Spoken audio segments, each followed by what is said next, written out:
If you're a beginner designer, I need to tell you something that nobody else will. Now, there's a mistake you're probably making right now that is holding you back.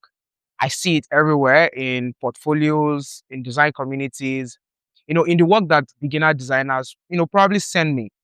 I'm Josh Opaleke, a product designer here in Nigeria. And today I'm going to be saving you months and maybe even years of frustration that you might get into. So let's get into it.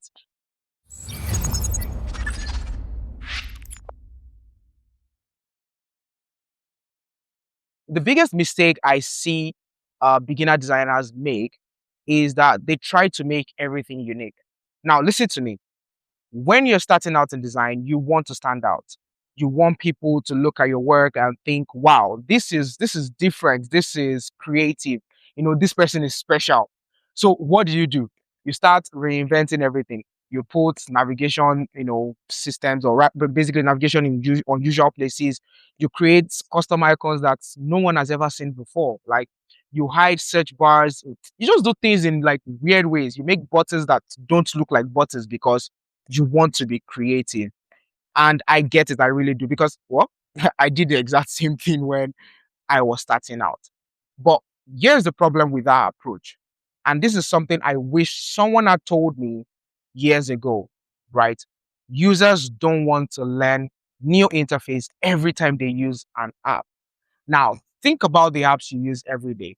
Think about Instagram, Twitter, I mean X now, right? WhatsApp, YouTube.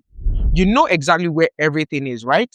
You don't have to think about it. You just open the app and you use it. That is not an accident. That is simply good design. You see, your brain has patterns. When you see a magnifying glass, like a lens, you know immediately that it's search, right? When you see those three horizontal lines, you know what it means. It means menu. And when you see an heart icon, I mean, you know it's for you to like or favorite.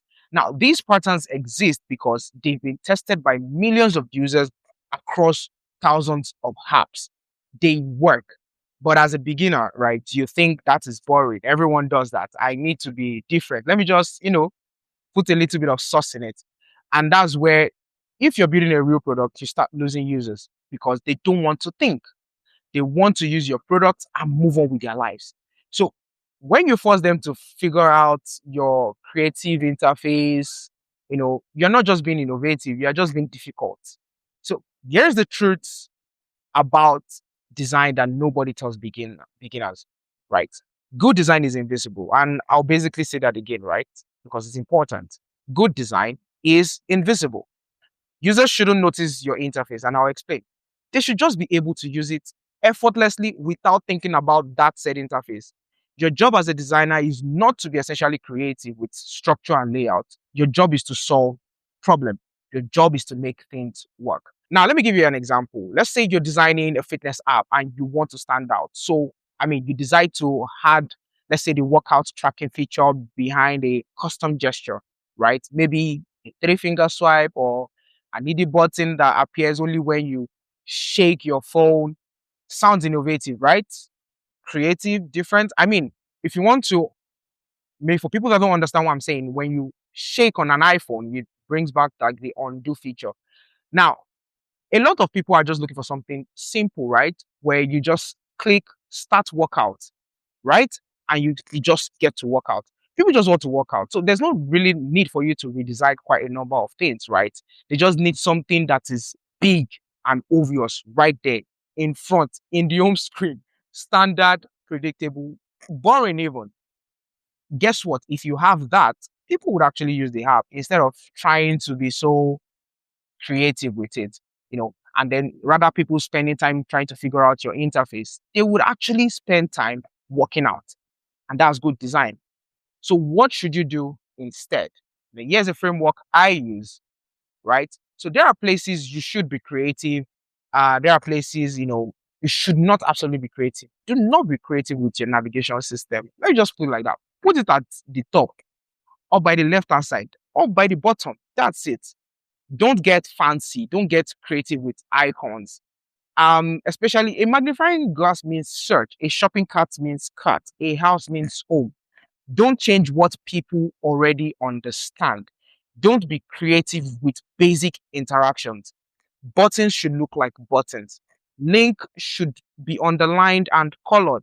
Forms should just work like every other forms, people have used.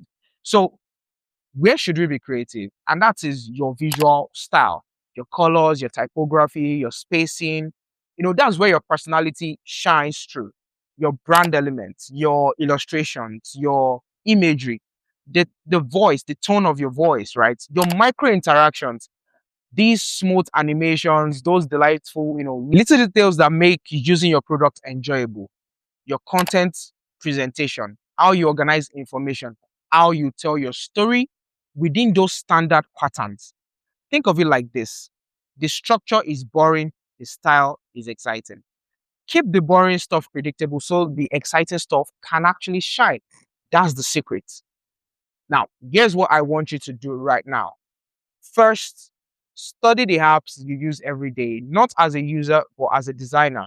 Where's the navigation? Where's the search? Where are the primary actions?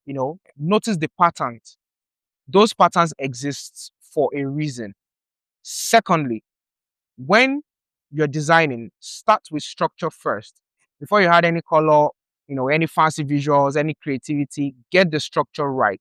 Make sure someone can use, without thinking. If it doesn't work in black and white, adding colors won't fix it.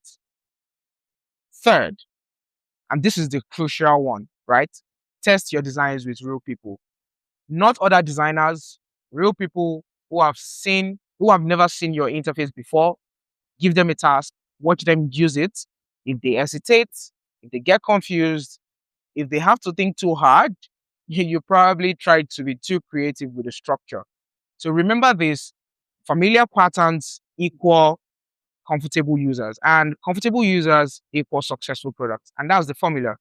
Look, I'm telling you this because I made that exact same mistake when I started. So when I was starting out, I wanted every design in my portfolio to be a masterpiece. I wanted people to look at my work and say, "Wow, Josh is so creative. This is amazing." But you know what? My designs probably looked cool in screenshots, but they actually didn't work, right? I had clients tell me I had multiple rounds of revisions. I couldn't even understand why my creative designs were getting the response rather weren't getting the response I wanted. So it took me way long or too long to realize that design isn't really hard. It's problem solving. Now, every time I start a project, I ask myself, am I designing for me or for the user? And if the question is for me, I mean, if I'm trying to be creative just to be different, I stop. I simplify, I use the patterns that work. And you know what? I believe my designs have been better than ever. Not because they are more creative, but because they work, because users can actually use them.